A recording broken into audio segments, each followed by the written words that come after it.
Des pans entiers de notre économie devraient redémarrer lundi, mais pas le tourisme. Le secteur est totalement sinistré.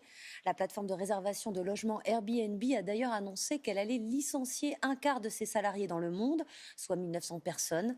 Cette crise risque d'ailleurs de peser lourdement sur les entreprises d'autopartage.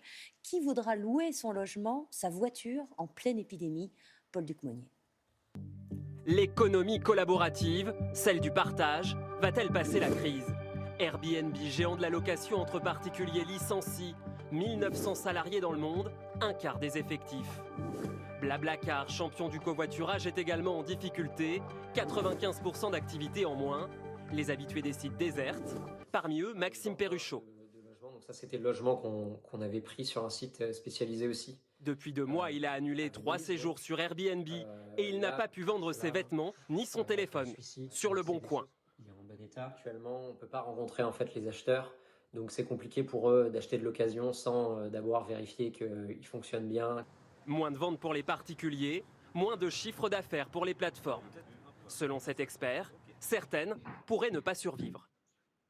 Il va y avoir un vrai tri à l'issue de cette crise. Elles sont jeunes, elles sont souvent peu ou pas rentables aujourd'hui. Et donc forcément, lorsqu'elles subissent une crise comme celle-là et une baisse du chiffre d'affaires, c'est difficile pour eux. Moins d'inquiétude sur ce site de covoiturage. 350 salariés sur 700 sont au chômage partiel, mais le patron anticipe une croissance à moyen terme. Dans un monde plutôt en récession et avec une économie faible, on peut imaginer qu'en fait le côté plus low cost, plus économie pour les conducteurs, va réattirer beaucoup plus de gens. Dans cette économie du partage, certains secteurs tirent tout de même leur épingle du jeu, comme la solidarité et l'alimentation. La ministre du Travail a annoncé que 12 100 000 salariés étaient au chômage partiel. Bonsoir Jean-Paul Chapelle. Bonsoir Anne-Sophie. Le gouvernement espère qu'on a atteint un plafond et pose ses conditions pour les semaines à venir. Oui, alors en fait, rien ne va changer pour les secteurs qui ont interdiction de redémarrer, l'hébergement, la restauration, le secteur événementiel, les arts et spectacles, les agences de voyage. Au total, ça représente 1,5 million de salariés. Je vous rappelle les règles. L'employé perçoit 84% de son salaire net, 100% quand c'est au SMIC, et l'employeur, lui, est remboursé par l'État de la totalité de cette rémunération.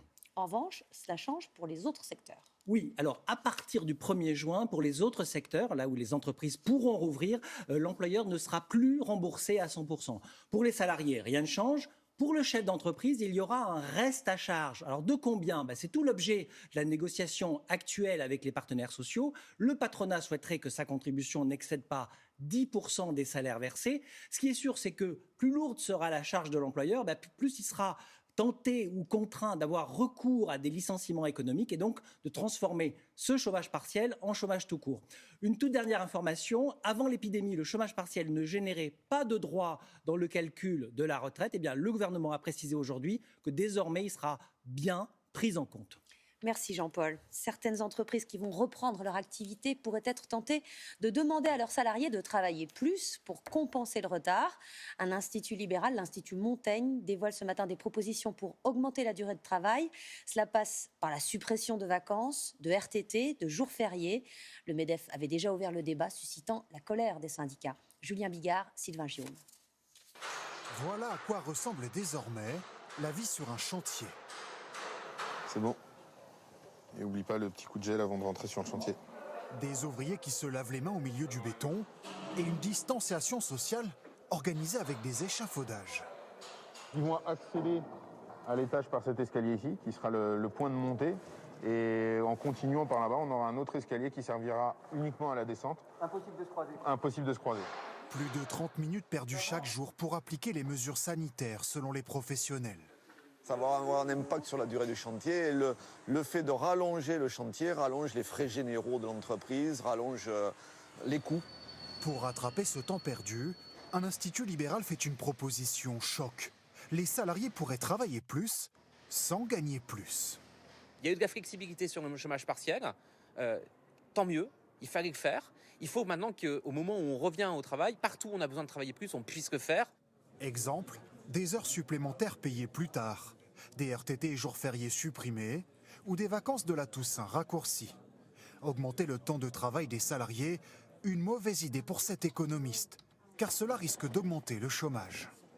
L'effet négatif, si on allonge le temps de travail dans une période comme celle-là, c'est de dissuader les entreprises qui auraient besoin effectivement de plus de travail, de plus de production, d'embaucher des gens pour le faire, hein. Pour la majorité, pas question de supprimer des congés, mais les règles pourraient être assouplies dans certains secteurs. Les coiffeurs, par exemple.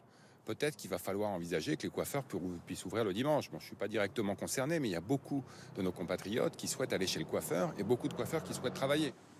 Le gouvernement se refuse pour l'instant à une augmentation généralisée du temps de travail des salariés. J'évoquais l'industrie du tourisme particulièrement touchée par la crise du coronavirus. Nos journalistes se sont rendus sur les plages du débarquement en Normandie. Les cérémonies autour du 6 juin vont être réduites au minimum. Cela signifie pas de visiteurs pour les musées, les commerces. À plus long terme, les villes de la côte normande s'inquiètent de voir leurs plages rester fermées. Benjamin Delombre et Annie Triboire. Le souffle de la mer et des plages désertes, balayées par le vent de l'histoire. Sans touristes français, ni vétérans américains. Voilà la Normandie d'aujourd'hui, confinée. Celle que ne goûte pas du tout Emmanuel Durand. Son hôtel-restaurant est figé depuis le 14 mars. Toute mon équipe est partie du jour au lendemain. On a tout laissé comme c'est, parce que de toute façon, il va falloir tout nettoyer, il va falloir tout reprendre quand on va décider de reprendre. En quelques semaines, 8000 repas au restaurant et 4000 nuitées réservées pour 2020 sont tombées à l'eau. Tout annulé. Il n'y a plus un couvert, il n'y a plus une chambre, il n'y a plus rien. On redémarre à zéro.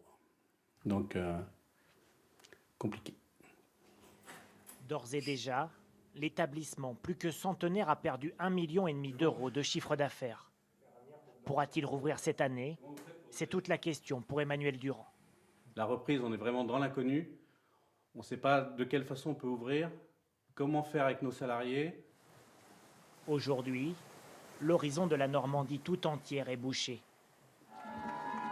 Même les commémorations du débarquement qui font battre chaque année le cœur de la région ont pour la plupart été rayées du calendrier. À Sainte-Mère-Église, village mythique du 6 juin, Louisette et Jean-Jacques Leduc font les comptes. Et ils ne sont pas bons. Là aussi, ce chèque-là va être détruit. Les deux bénévoles ont annulé le traditionnel banquet en l'honneur des vétérans américains. 600 réservations déjà réglées qu'il a fallu rembourser. Du jour au lendemain, tout ce qu'on a tricoté, on le détricote.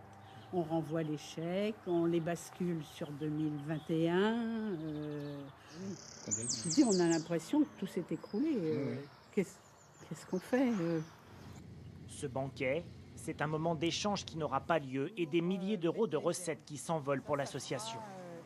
Des fonds qui auraient dû permettre la rénovation de cette stèle au cœur du village. On est triste que ce ne soit pas fait, ce qu'on avait décidé, que ça ne puisse pas être fait, même si ce n'est qu'à journée. Avec la perspective du déconfinement, la Normandie aimerait pourtant vite passer à autre chose. À Bayeux, au musée d'art de la ville, on se prépare déjà à recevoir du public. De toute façon, on a prévu un plexiglas ici qui protégera le public. Avec seulement 150 visiteurs par jour en moyenne, le lieu entrerait dans la catégorie des petits musées fixés par le gouvernement. Son ouverture pourrait être prochainement autorisée. On est l'arme au pied, on doit être irréprochable, on va faire en sorte que, et dès le jour J, dès qu'on donnera le top départ, on sera prêt. Rouvrir les musées et les commerces cadenassés, tenter de reprendre une vie normale, mais dans quelles conditions? À Romanche, 500 habitants et 40 restaurants fermés, le nouveau maire est en colère. Même après le 11 mai, l'accès à la plage pourrait rester fermé sur ordre des autorités. Ça serait ridicule. C'est comme si vous dites à quelqu'un, vous pouvez reprendre votre voiture, mais on ne vous mettra pas de carburant dedans. S'il n'y a pas de restaurant, pas de plage et pas de musée, c'est pas la peine. On reste dans le confinement total et puis on s'endort. Avec une clientèle touristique majoritairement composée d'étrangers et un déconfinement aux contours incertains, la Normandie s'attend à vivre un choc économique dans les mois à venir.